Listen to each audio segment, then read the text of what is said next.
everyone. I'm Kim Jacobs, host of The Kim Jacobs Show, where we're bringing balance to the world, one household at a time. Listen, we go live every weekday, Monday through Friday at 11 o'clock a.m. Eastern Standard Time. I bring guests on that talk about their backstories, things that they've had to overcome to become who they are today. Many of them are balancing and juggling life, and they've become experts in different fields. So they're sharing tips with you to make your life just a little bit easier. Many times as a guest in the studio audience, you'll get a chance to walk away with a missing piece of the puzzle that might be missing in your life. Let's go on this journey together, and I look forward to seeing you Monday through Friday at 11 o'clock a.m. Eastern Standard Time, right here on The Kim Jacobs Show. You're watching Kim Jacobs Show.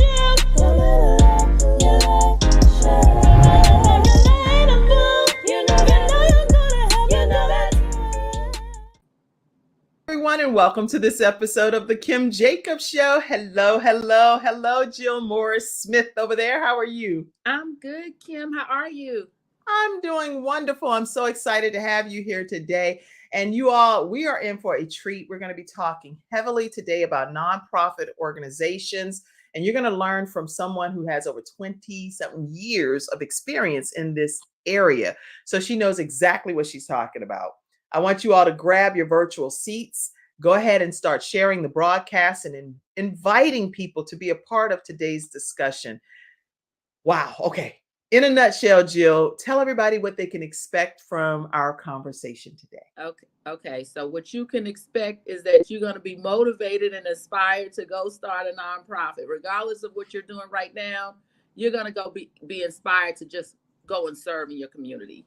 That right there, in a nutshell, whoop, drop the mic.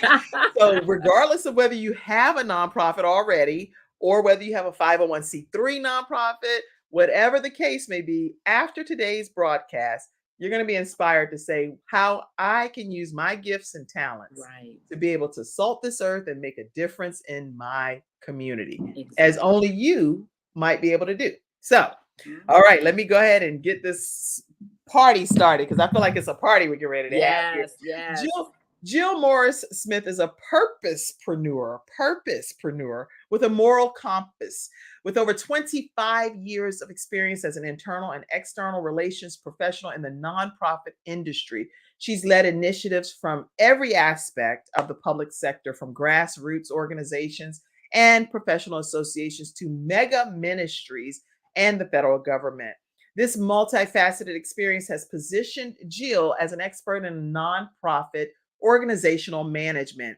In her role as Chief Executive Officer of the Savvy Servant, LLC, she teaches nonprofit founders how to develop their organization's strategy to compete for major, I'm talking about mega funding, y'all, okay? Yes. So that they can impact their communities. I'm so honored to have with us today Jill Morris Smith. Thank you for being here, Kim. Thank you. All right. So when we get ready to come back from this commercial break, we're going to acknowledge one of our episode sponsors, which is Hunter Everidge Law Firm. And if you all have not already taken the time to contact them, let them know that the Kim Jacobs Show sent you their way.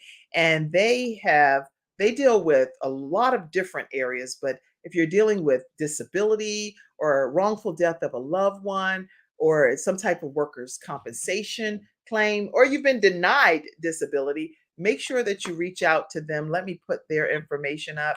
They're in the North Carolina, South Carolina, Richmond, Virginia area, and also in the Alabama area. But give them a call, 704-251-2945, and let them know that the Kim Jacobs Show sent you their way. We'll be right back after this commercial break.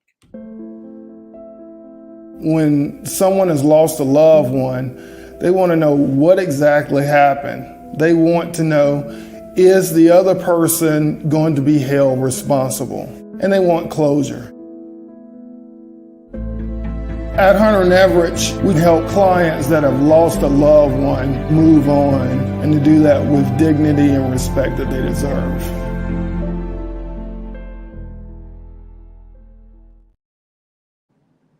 We're back and we're talking with Jill Morris Smith right here on the Kim Jacobs Show as we learn about nonprofit programs that's needed in the Black community. And Yes. probably in any community, but because she's focusing on the Black community today, we want to walk away understanding that. So Mhm. tell us, Jill, what inspired you to even become interested in the nonprofit sector? Wow. Well, I'm a purposepreneur, a servant at heart. Like that's just who I am.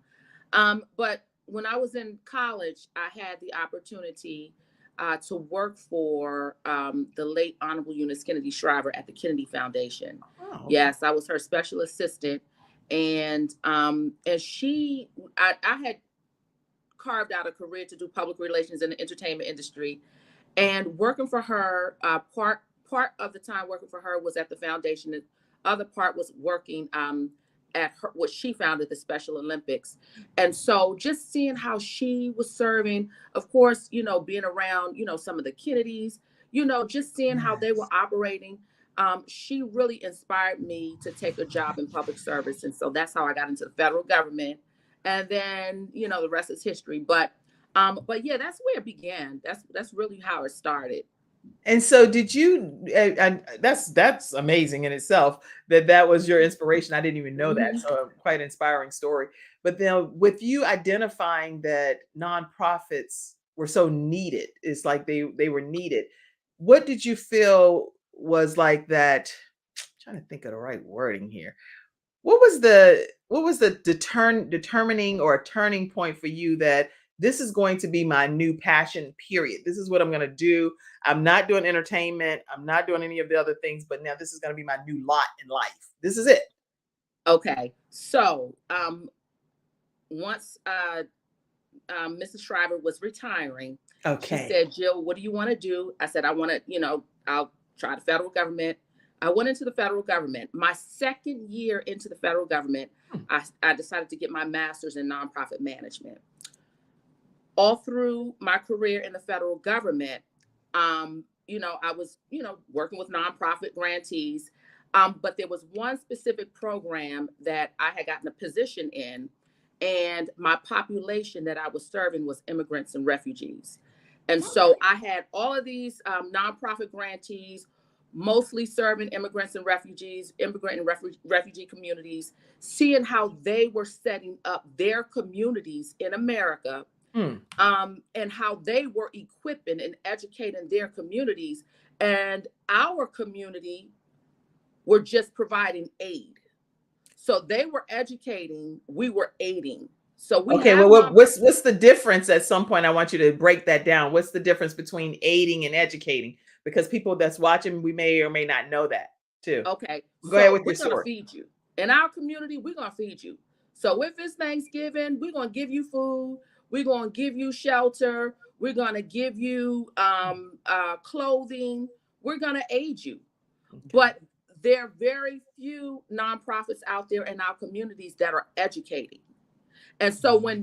when you think of the Jewish community, that's one of the main things they do for their community. They educate.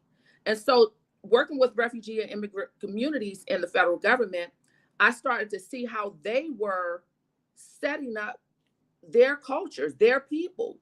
And I Okay. was like, wow, we need to do that. And so I did a faith move in 2010. I jumped out on faith. I had education behind me, I had experience behind me, and I jumped out and I started my business to help our community build nonprofits. And that's what I did. So And at first it started out more as helping to bring awareness to programs. But then I started to see, well, wait a minute, there's some internal help that needs to go on. Mhm. So and then I expanded to internal. So yep, that's how it started. That's amazing. So Mhm. now a lot of times when people are looking to start a nonprofit organization, they're not even sure of where to begin. So are you able to educate people today on how to go about actually starting their own nonprofit organization from scratch? Yes. Yes. So I have a free training that you can access. I Because at this point it's almost as like a labor of love for me. So you can definitely access that free training at my website. But the thing is that for our community, what I am seeing is that we are more focused on empowerment, like women's empowerment, Mhm. of course, aiding. But there are other areas that, I'll discuss that we need more nonprofits in. So, Okay. so you can get started. I mean, it's just a matter of as if you were starting a business. I mean, you can go to your Secretary of State and start a nonprofit. Okay. Yeah. And so what makes someone's organization a nonprofit versus a for-profit type of situation? They have to designate it as a nonprofit is a corporation, but they have to in at the Secretary of State's office, they have to say it is a nonprofit. Okay. So most nonprofits in most states require boards, which a lot of people don't want to hear, but a lot of most states require that you have a board, at least 2 to 3 members on your board. But so yeah, so that's mainly the difference.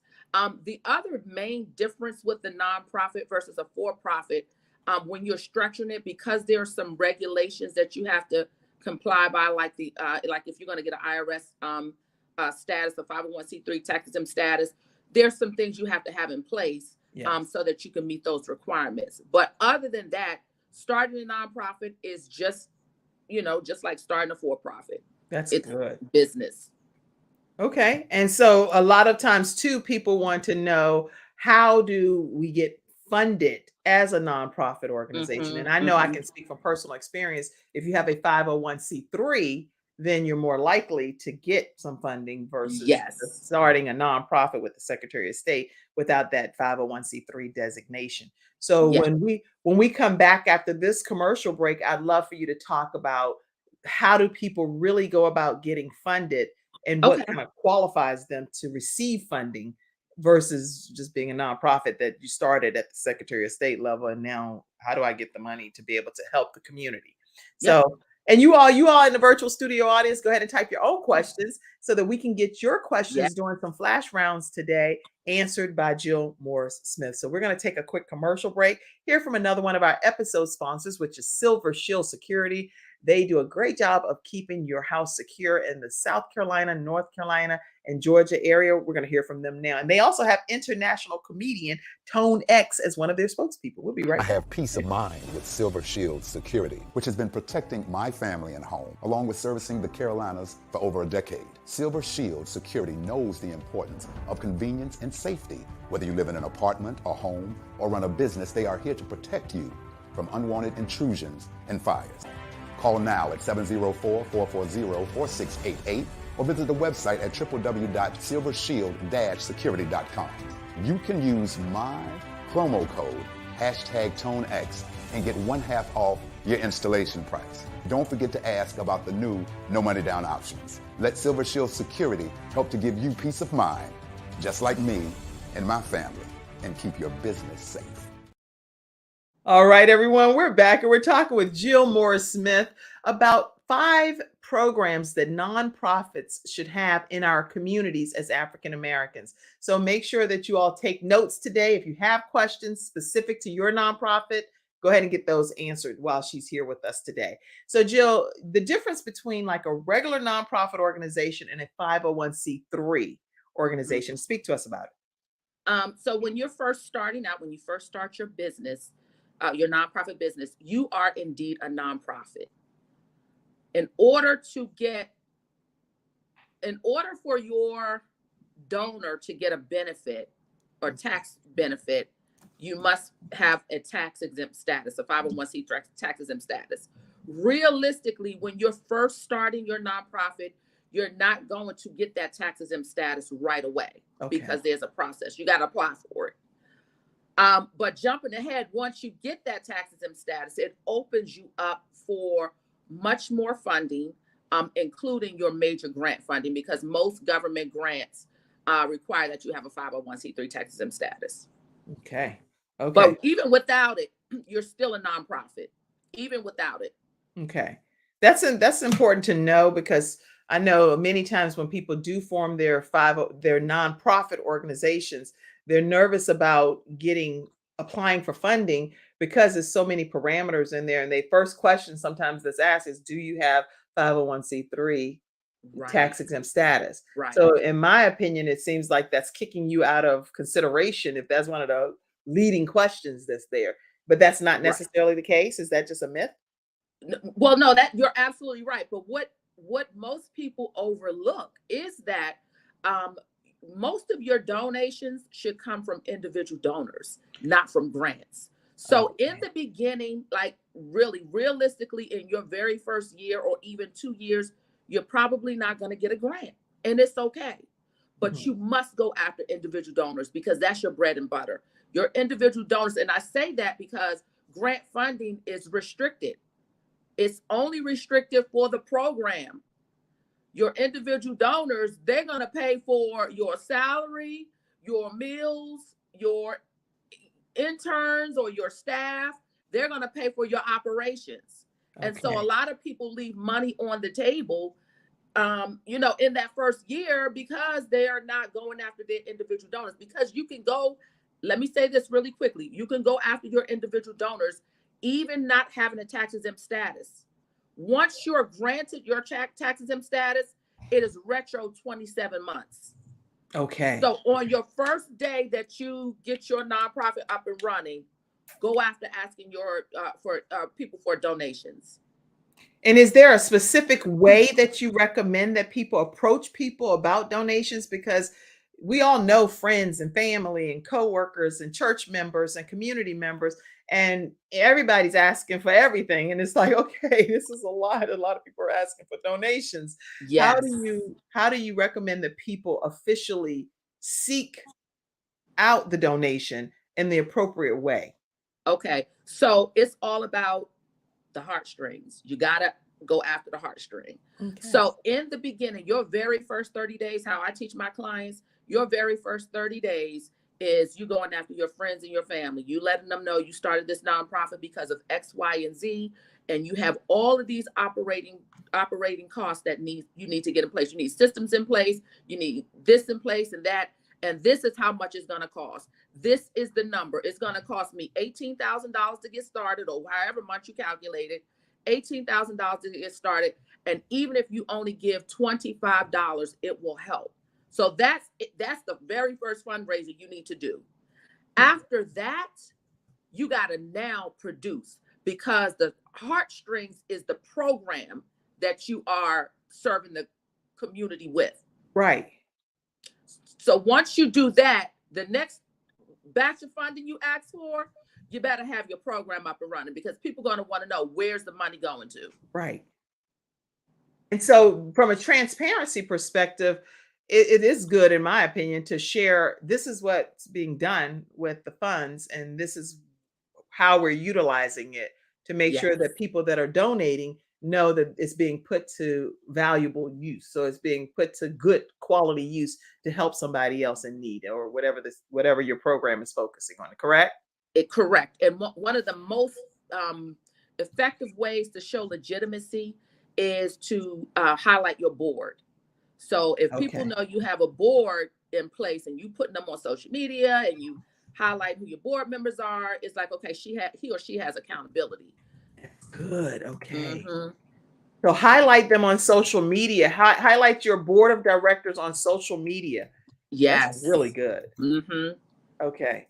And any other things that maybe I didn't ask you, but this is Kim, I need to make this point right quick. Go ahead and make it. Well, so that we can... that point, I just want to make sure you know that it's okay in the beginning that you don't have a grant. You're not going to have a grant, but there are other strategies to put in place so that you can go after that individual donor, because that's who you want. You want that consistent monthly, this person is donating. Like I donate to my university on a monthly basis, like that. It comes out of my, and we tithe. So, just that consistent monthly donor, Good. You want to put those in place. Excellent. Okay. Mm-hmm. So if you're looking to give to a nonprofit organization and they are opening up things to make sure that you know exactly where their funds are going and who's on their board of directors, and highlighting that information, and you're seeing the community programming that they're doing, then give, is what Jill is saying. Give to those type of nonprofits. Yes. Further their program and what they're attempting to accomplish in the community. This is good. Okay. Yes. So what we're going to do when we come back after this break is I want us to deep dive into the 5 programs that you recommend from your perspective that every African American community needs. Okay.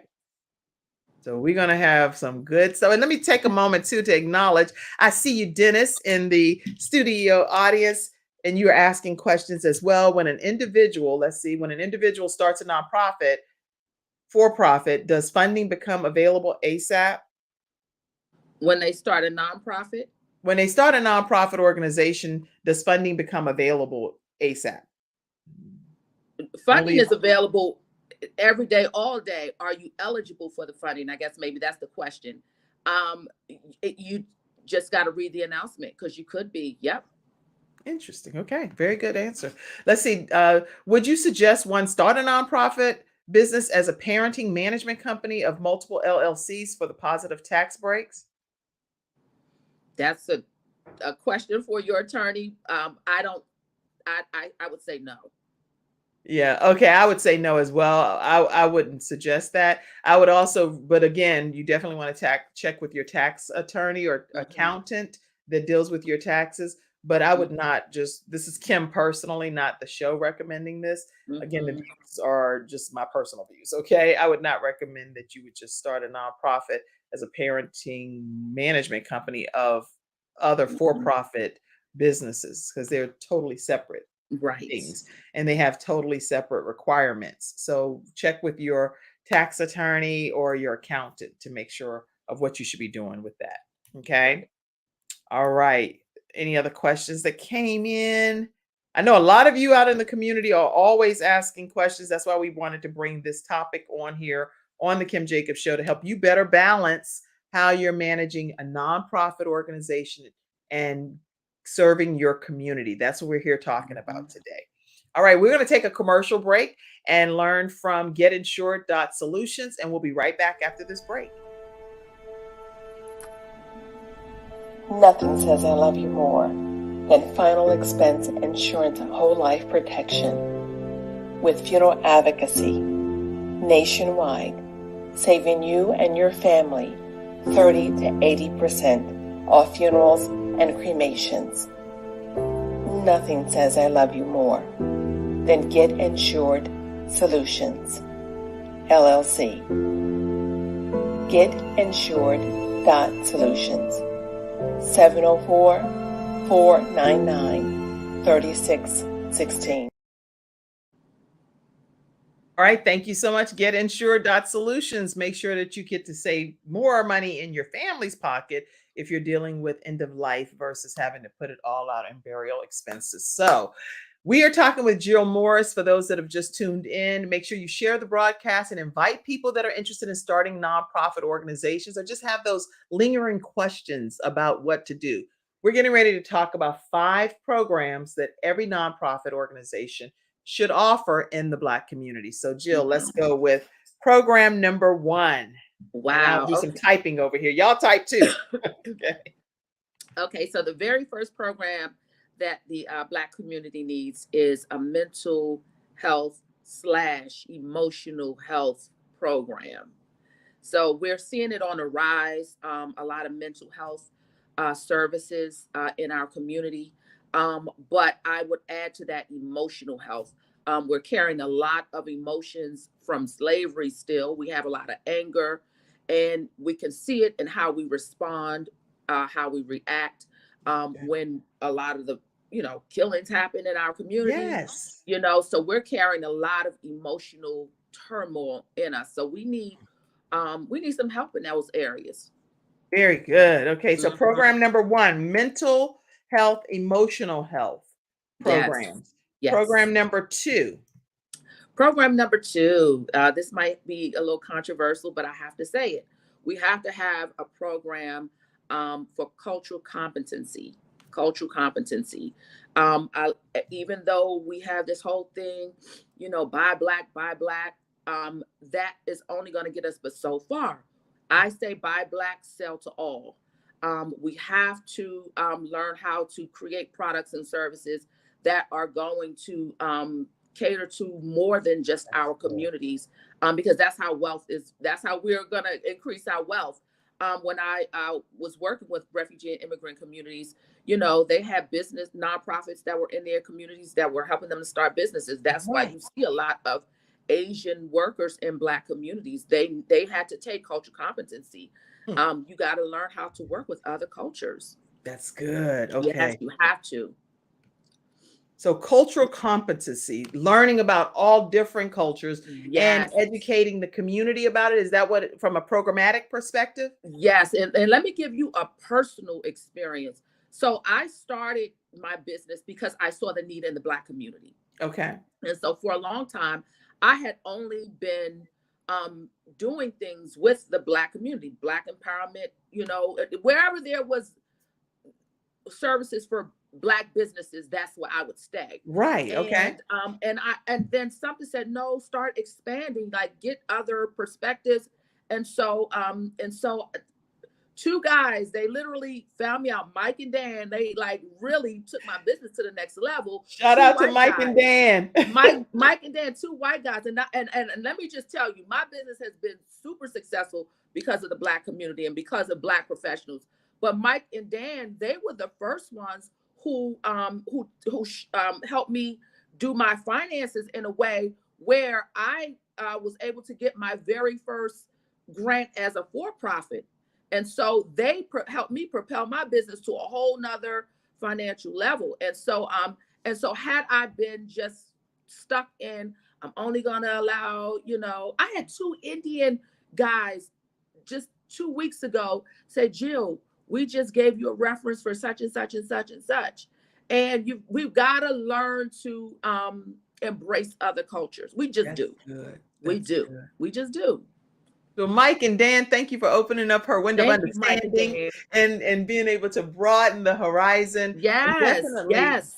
Definitely thank you to the Black community for supporting Jill along her journey. And she's obviously committed to making sure we educate the African-American community, because that's why she's here. It's kind of like really niching down to who she's talking to today in this regard. So everything's not for everybody, and that's fine, because I bring on all different types of guests from all different walks, but this resonates with anybody that's interested in starting a nonprofit organization. So that was program number 2, is educating people from a cultural competency perspective. So program number 3 is what, Jill? Oh, civic literacy. Civic literacy. Tell us about that. What do you mean? Civic literacy. I mean, if y'all were like me, I learned civic literacy in 9th grade, and I had chicken pox the half of the year, so I missed out on a lot. And so what happens in the Black community, you know, every time there's an election, a major election, they save us for last. We're the vote that's going to push them over. They really don't need our vote to the end, because how we vote is that one person who we respect in the community, whatever they say, you know, how we should vote, that's how we're going to vote. That was one of the most shrewdest things that the Republican Party did back in 2001, the faith-based initiative. That's what they did. They went to the churches, they went to the mega churches, and that's how they got the vote. And so, my thing is that as Black people, we have to learn how to make decisions on our own, based on our own needs, based on our own family needs. And even civic literacy to the point of how our communities are operating. You know, who is the mayor? Like, do people know that the mayor, you know, manages the police department? You know, if we go into these midterm elections, are we voting? And do we really know who we're voting for? A lot of us don't. We don't know why we're voting for this person. So being educated about how government is set up, and, you know, why we need to vote for this person, and why we should, you know, instead of just making a choice at the last minute because somebody said we should. Wow, that's good. Okay, so knowing that the mayor in this case manages the police department, we must know the roles people play, is what I'm kind of gathering from what you're saying. Yes, in government. We have to I'm just typing what you're saying over here. If you see me looking down, that's what's happening. I'm trying to capture everything, some juicy information that you're sharing. We don't want to miss a moment of this. So we're talking with Jill Morris Smith today, and she's sharing 5 programs. I put 10, but 5 programs that every African-American community needs from a nonprofit perspective. Right now, we've gone over 3, and let's just go back for those that are just joining in and recap what she just shared, a couple of them already. Program number 1, Mental It health. is mental health, emotional health, Program number 2. cultural competency.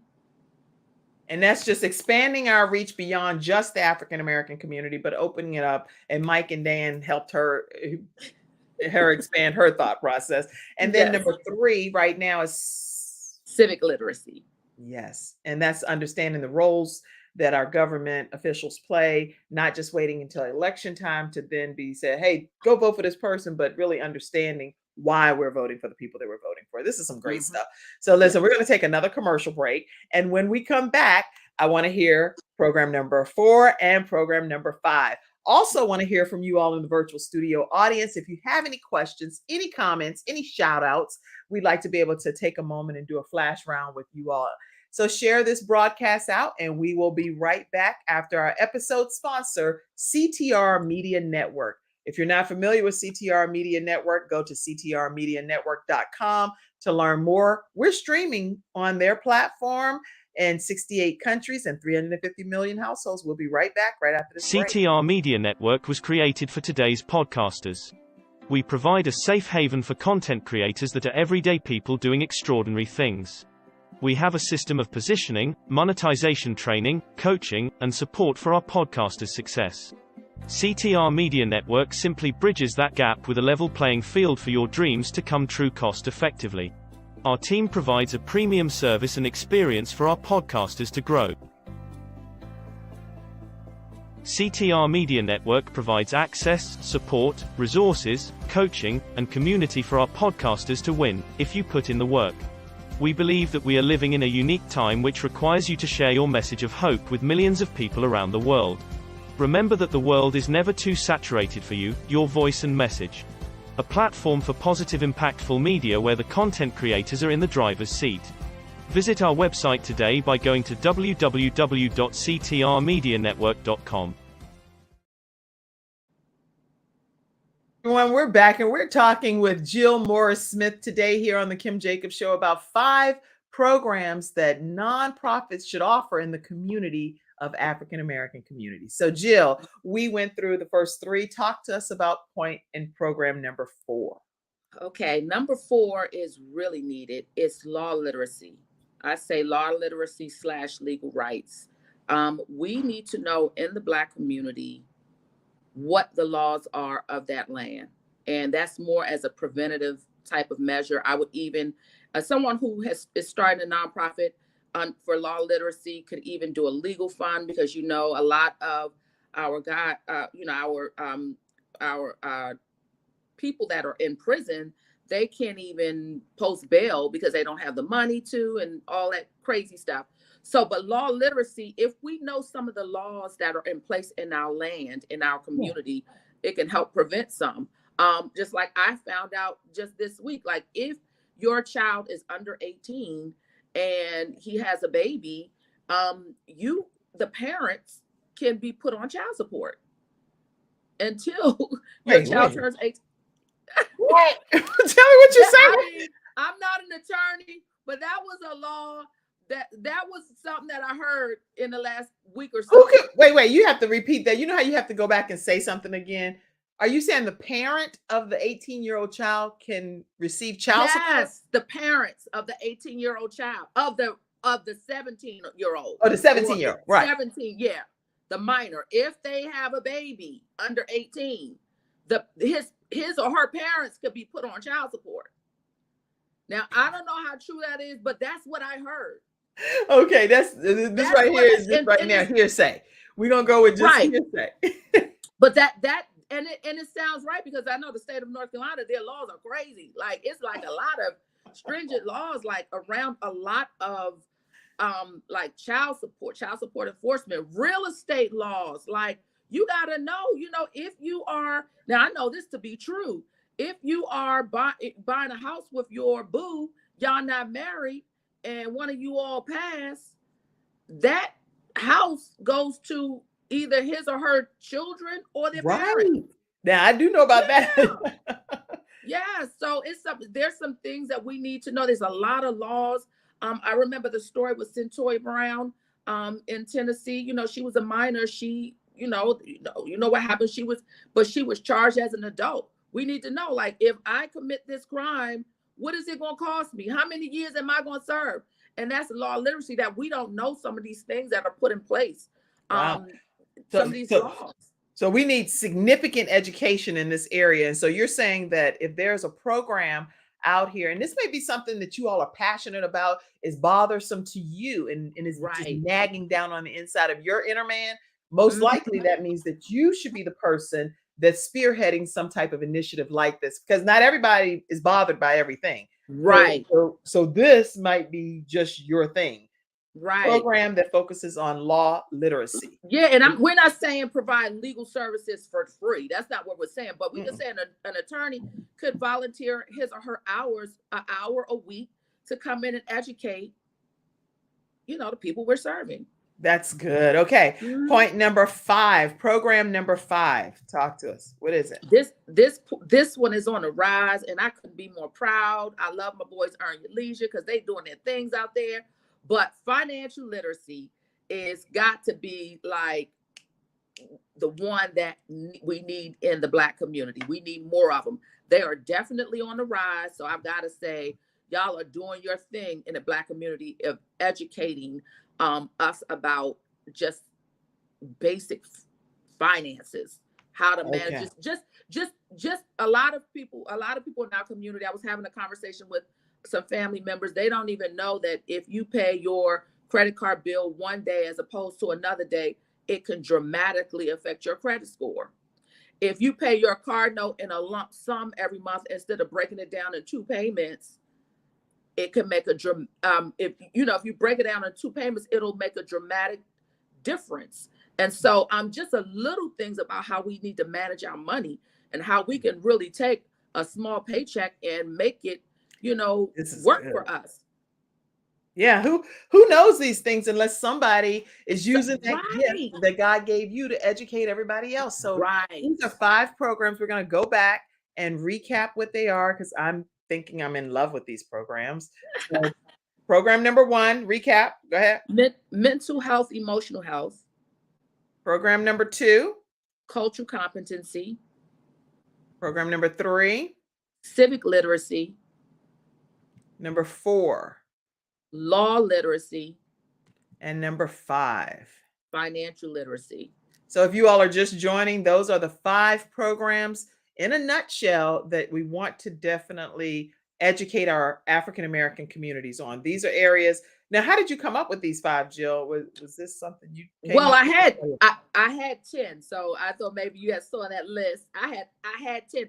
But these are the ones that that I'm seeing that other cultures are having, that they have, and how they are building up their communities, and some areas where we're suffering in and we're lacking in, like these. Like one of the 10 was agriculture. Like a lot of us, are now getting more into land and agriculture and how to raise our own food and all that great stuff.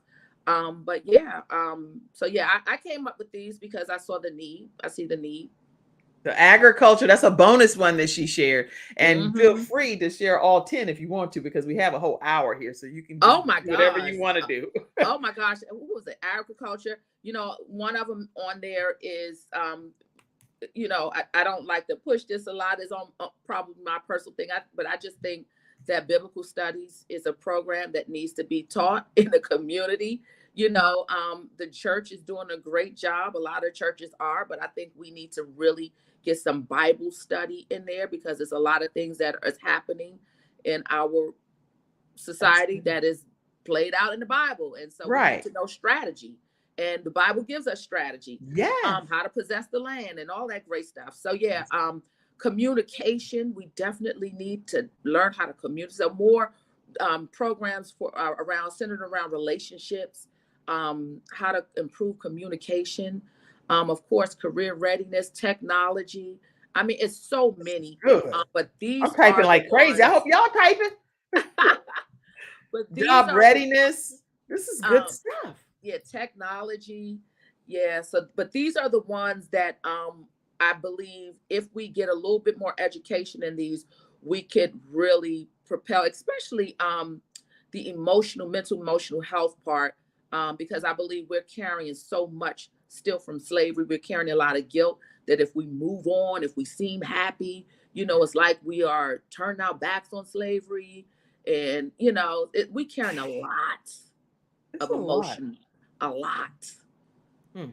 I'm glad that you did expound on even some more, and I'm going to pop those up. But this is some good additional programming outside of what's already been shared: agricultural programming, biblical teaching, communication. If I made any typos, because I'm over here typing and trying to listen to stuff, but and relationship programming, job readiness, technology programming. These are all additional types of nonprofit educational type of programming that's needed in the African American community. So make sure you all find yourself some type of nonprofit that can speak to these subject matters. Right. So yeah, you know, there are a lot of nonprofits out there that's doing after school programs in the community. And if your target audience is youth, okay, sit them youth down and teach them some civic literacy, teach them some, you know, teach them some of these things, you know. This is good. Okay. Now tell people too how they can stay connected with you, because I know we're bringing balance today by bringing Jill Morris Smith here and talking about these nonprofit programs, but I want to make sure people know how they can stay connected with you. Okay. So I'm the Savvy Servant across all social media platforms. So, but you can go to my website, thesavvyservant.com. You can find me on YouTube at The Savvy Servant. You can find me on IG at The Savvy Servant. You can find me on Facebook at The Savvy Servant. So yep, The Savvy Servant across all platforms. Yeah, there you have it. You can stay connected with Jill Morris Smith right at thesavvyservant.com, and make sure that you all learn more about the type of programs that she's speaking about. What other services do you offer, Jill, so that people, when they do reach out to you, know what to expect? Okay, so that you know, I used to charge for my training, but the man got so crazy. I said, you know what, let me figure this thing out. So what I did was, thanks to Mike and Dan, what I did was the training is absolutely free. So I have a 3-hour no-cost training. You can go to my website on the homepage and access that training absolutely free. It'll only cost you your name and your email address, so I'll know what's in the link. Wow. Yeah, so that's really how you get started. Once you go there and get that training, then you'll know, well, is this thing really for me? Because let me tell you, it's work. And if you're not called to like entrepreneurship, yeah, you might be a little overwhelmed, because it is work to start a business, and especially a nonprofit. You need help. So yeah, that's where I say you should start at my website. That sounds amazing. First of all, that you get a chance to get a 3-hour session for free and be able that alone, from someone of her caliber of understanding and knowledge, that she's going to pour that into you for 3 hours for free by just visiting thesavvyservant.com and registering for whatever the programs are that she's offering. Over 25 years of experience that she's willing to just data dump into you to make sure that you don't have any excuses as to why you can't succeed as a nonprofit that's just starting out. So you definitely want to take advantage of that. Somebody said it's frozen. Something is frozen. I don't know. Be specific about what's frozen. Tell us what's frozen. All right. So listen, I'm going to go to some of the virtual studio audience comments and questions right when we come back. We're talking with Jill Morris Smith today, the Savvy Servant, the Purposepreneur, who's helping us understand the fabric of starting a nonprofit organization. We'll be right back, everyone, right after this commercial break. And whoever is typing something's frozen, let me know. I think that's my cousin, actually, Lucretia, saying something's frozen. Tell us what it is. But at this time, I want to take a moment to introduce you to eWomen Network. If you have not become familiar with it, I'm the new managing director in the Charlotte, North Carolina area. Love to have you at our next event. Learn more now. Hi, I'm Kim Jacobs, the managing director of the Charlotte, North Carolina chapter of eWomen Network. I am so excited that you stopped to watch this video. I've got good news for you. You've just discovered an international network of women entrepreneurs who are committed to helping you achieve, succeed, and prosper. We're on a mission here to help 1 million women entrepreneurs each achieve $1 million in annual revenue. Here at eWomen Network, we have a complete success system that supports you every step of the way in building and growing your business. You being here right now, it's no accident. We're supposed to know about you. We want to meet you to find out how we can help you as well as learn about what you have to offer. With over 500,000 women connected through 118 chapters across the United States, Canada, Australia, and the United Kingdom, you are never alone.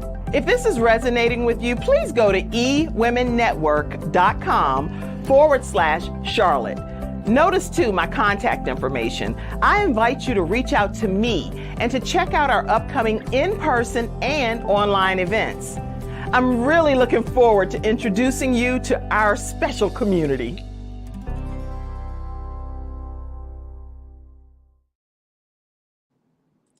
We're back and we're talking with Jill Morris Smith, and I see that some people said it was their connection or whatever was happening. Thank you so much for the feedback. We're going to go to the virtual studio audience and see if any questions, comments, anything came in that our guest Jill Morris Smith can answer today while she's here. So let me take a look over here. Thank you all for participating in today's broadcast as well. Okay, so we already answered Dennis's question about starting a nonprofit. Let's go to who else is out there. I see you, Dr. Tina Ramsey. She said, great job. This is a great program. I see you, Marlene. Marlene is one of the co-hosts of fellow CTR Media Network family. She has a show, the Marlene Saunders Show. Make sure you check her show out as well. And she does a phenomenal job and streams with CTR Media Network. Thank you so much for being here.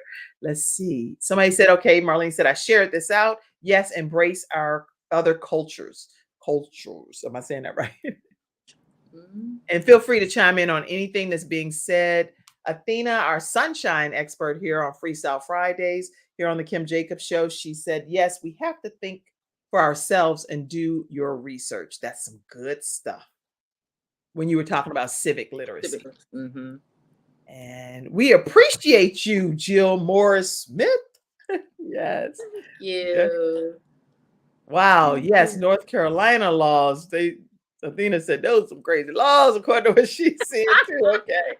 All right. Lucretia says, giving some praise for everything that you're sharing. To some financial literacy. Yes, yes, yes. This is powerful today, Athena says. Yes, it is. Thank you so much for the information, Lucretia says. I see a paragraph here. Listen to 11:28. The Holy Spirit said, listen at 11:28. Said, get on the Kim Jacobs Show. Come on, God. I am intentional season of getting all God has for Athena Robinson. That's right. She said she was listening to God at 11:28, and the Holy Spirit told her to come into this program today, backstage, and now this is what she got. So she's that's how he does. Yes. All right. Thank you. Thank you. I see all your comments. I'm back. Tiffany D. Bell, I see you. I see you. I see all of you guys. Okay. My business, here's a question. My business is not nonprofit, but would like to know about incorporation technology and agriculture in my business. Who would I reach out to? Okay, so how I like to teach my clients is every nonprofit should have a for-profit and every for-profit should have a nonprofit. So there are a couple of things you can do, Lucretia. You can either go to a local nonprofit that's already out there, already set up, and offer your services to them. Or you can just start a small nonprofit and, put those in there. I want to make sure I get that question right. To renew versus about.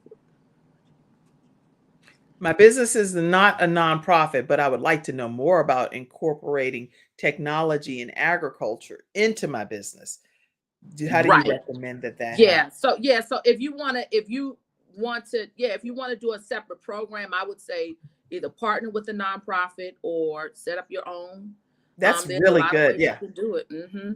Yeah, I agree with you because everything, Lucretia, just going back to your question, because I've had nonprofit experience over the years, is everything does not mean that you have to start it yourself, but Right. collaboration also helps get both projects funded in different regards, because you can actually be the for-profit arm that's helping through Yes. this technology or agricultural nonprofit organization, and they might be able to write your program, your Exactly. services into their grant funding. But Into again, their grant. the That's expert is right. Jill That's over right. here. You're absolutely right.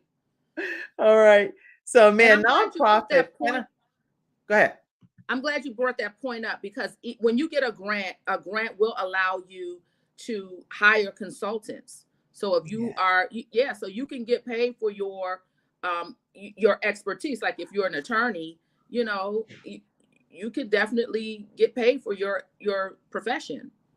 Well, even while we're talking about this point, and I'm going to go to your question next, Dennis, but while we're talking about this, Jill, how important is it for people that do submit these different grants as nonprofits to stick to what is in the line item budget that they've Woo! Please talk I'm about so that. glad you brought that point up. So let me just, so while I do give the nonprofit training away for free, I do have a grant proposal template that everyone should invest in. And because I let me just say, I was when I was working for the federal government, in my role, I had a dual role. I was also a grant proposal reviewer for the federal government. So I know what the government is looking for in a grant proposal, but I literally tell you what to say and how to put those line items in there. So where how to account for a consultant. But so when you are applying for a grant, they want to see that you have the capacity to provide what you're proposing to provide. That's so right. If you're saying you have a civic law literacy program and you don't have an attorney, a resume of an attorney or an attorney with the MOU in place to go with that grant proposal, right, your chances of getting it is slim. So you can write it. You can write that professional into the grant. That's powerful. That's good. Good feedback. And so Dennis was asking a question, and let's see what he was saying. Oh, it's a nonprofit. I'm not sure. May a nonprofit do an MPP or a joint venture? I don't know what an MPP is. I was gonna say, what is an MPP? You have to clarify what an MPP is. So check out that and let us know. Add the service to keep record of your business. Yes, you definitely want to keep track of all of your business expenses. Yes, for sure. Hello, ladies. This is a very interesting show. I'm enjoying this episode. This is from my mommy. Hey, Mom. Oh, I love her. I could do an SBA all day with you. I could talk to the SBA all day, Small Business Association all day with you, Jill, is what he said. Oh, goodness. All right. Okay. All right. So right now we've gone through, and I think I've had Jill answer some of the questions.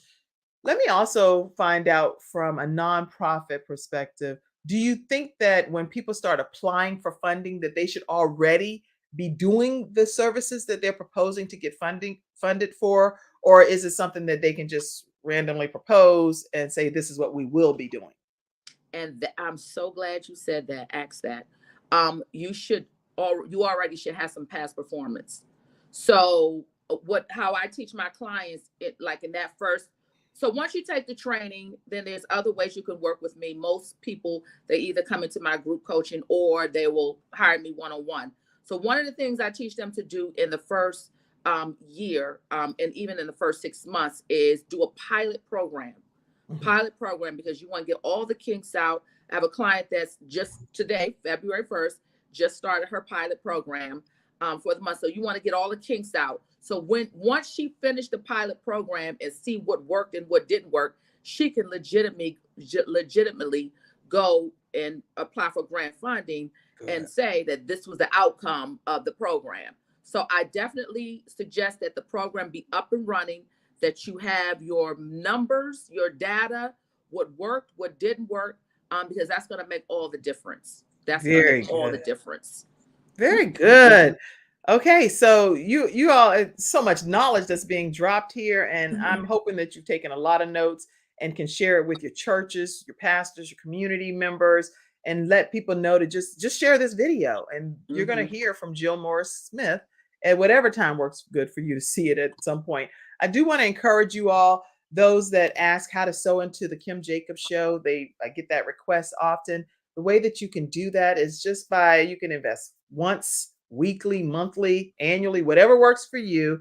And know that it does make a difference in helping our programming continue Monday through Friday at 11 o'clock a.m. Eastern Standard Time. I think we bring on fantastic guests that's providing balance and pieces of the puzzle. There might just be some questions that's lingering in your mind. We give you those solutions right here on the Kim Jacobs Show. So you can always cash app to Kim Jacobs Inc., $ Kim Jacobs Inc., and other methods as well. But we appreciate those that already pour into the broadcast each and every week. We thank you. All right. So let's keep it moving. There's a program that you have coming up, and I want people to know about that. So I have an image here that I'll pop up and tell us more about it. So so that is the grant proposal template toolkit that I was talking about. So if you are interested, you can go to my website. Oh, excuse me. Oh, wait a minute. She has a tickle in her throat. So what we're going to do is I'm going to take a quick commercial break, and we're going to come right back right after this break. I'm attorney Charles Everidge. I started out representing insurance companies until my father was seriously injured at work. 4 of his fingers were amputated. Our family went through a lot, so I know what you're going through as an injured worker. If you've been hurt on the job, call me now. I'll fight to get the workers' comp benefits you may deserve. I'll fight for you like family. Put my experience to work for you. Call 704-457-5000, the first call for injured workers. Everybody, we're back, and Jill Morris is getting ready to tell us about a grant proposal template and toolkit that you can get access to. Tell us now. Yes. So just so you know that the grant writers are limited in what they can do. One of the things you cannot do with a grant writer, you cannot pay the grant writer on a contingency or under a grant. So if a grant writer writes your grant and you don't get the grant, that's not the grant writer's fault. So you got to be very careful. So I teach my clients, learn how to write your own grant. I do most of the work for you in the template. I give a whole video tutorial, step by step, how to do your budget, what to request, how to request it, how to report, all that great stuff. It is one of the best investments you can get for your nonprofit if you're existing or have not started yet. I suggest that you get that grant proposal template. You can go under my programs and tools section at my website. Okay, and that website, once again, everybody, just so you all know, is thesavvyservant.com. Yes. Thesavvyservant.com. And you can get a copy of that toolkit that would really help you save a lot of time and energy and resources to be able to get your grant done, hopefully the right way, the right time, the first time. Yes. So that's huge. Yes. Yes. Any other feedback that you wanted to share with the viewers today that you thought about it, like, dog, we're coming to the end of the show and I really would love to just drop these few more nuggets. Any additional thoughts? One thing, remove the myth that nonprofits don't get paid and those who are working for nonprofits cannot get paid. That is a myth. That is a lie from the pit of hell. If you are the executive director, you can get paid a lucrative salary in your nonprofit, provided that you have the funds. So that's why you definitely need multiple sources of funding in addition to grant funds. So just want to put that out there. And the funds can come from outside of grant funding. It can come from other sources as well. And you recommend sponsors, sponsors, foundation grants, individual donors, product sales, all kinds of ways. But they need sell to connect t-shirts. with you. Most people sell t-shirts. That's a nice fundraiser. Okay. So there are like some fundraisers that you would recommend for nonprofits? Oh yeah. I mean, several. I mean, there are so many ways, but individual donors, if you're not tackling that first, that's how I teach my clients. Tackle individual donors first. Master that, get your donor database in place, master getting individual donors. But and you know what? That's so easy said. So they need to definitely connect with like a Jill Morris Smith. Yes. That's like, it's a strategy. Some individual donors. It's like, no, you need to contact Jill Morris Smith and understand how to go about making that happen for real. Yes. Individual donor should be the first point of Mhm. contact. Yep. Your first funding source. First funding source. Let me type that. Yeah. And then second option should be what? First funding source. I would say direct services. You can do direct services. You can do product sales. You can do memberships. You can do board dues. It's so many ways to fund your nonprofit in the beginning until you can get those big grants.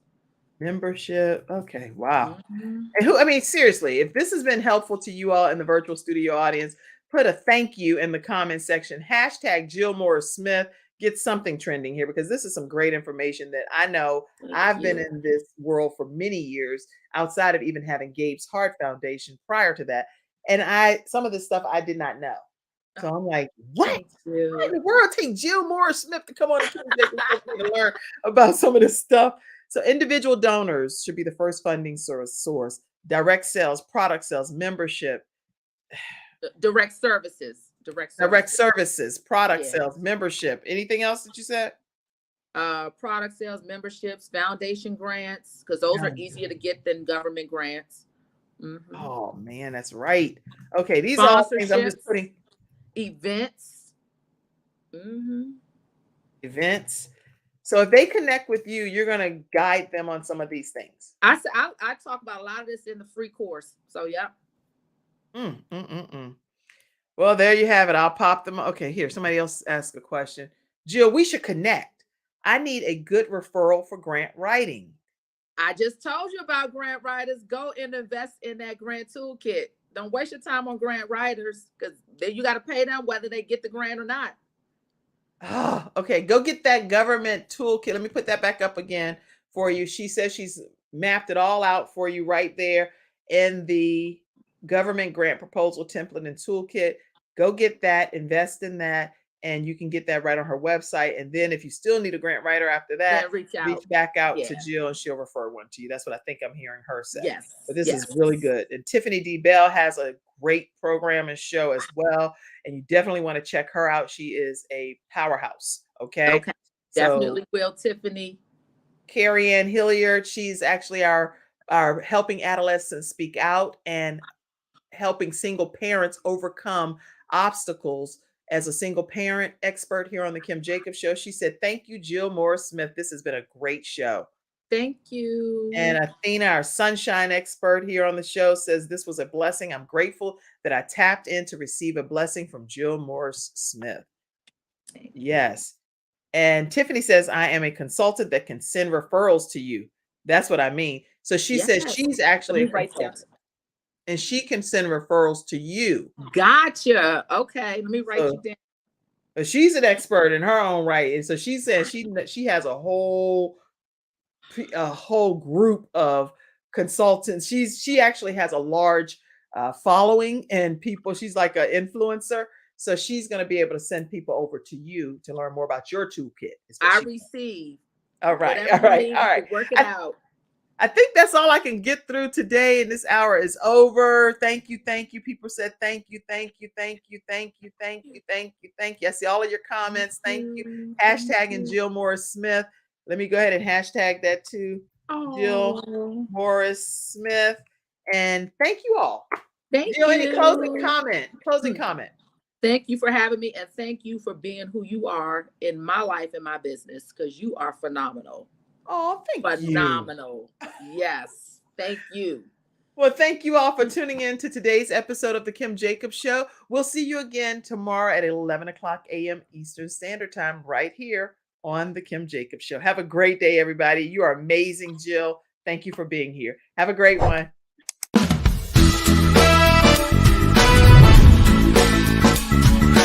Hello, everyone. I'm Kim Jacobs, host of the Kim Jacobs Show, where we're bringing balance to the world, one household at a time.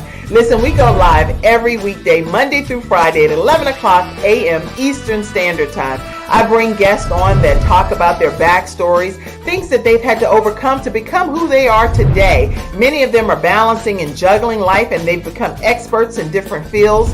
So they're sharing tips with you to make your life just a little bit easier. Many times as a guest in the studio audience, you'll get a chance to walk away with a missing piece of the puzzle that might be missing in your life.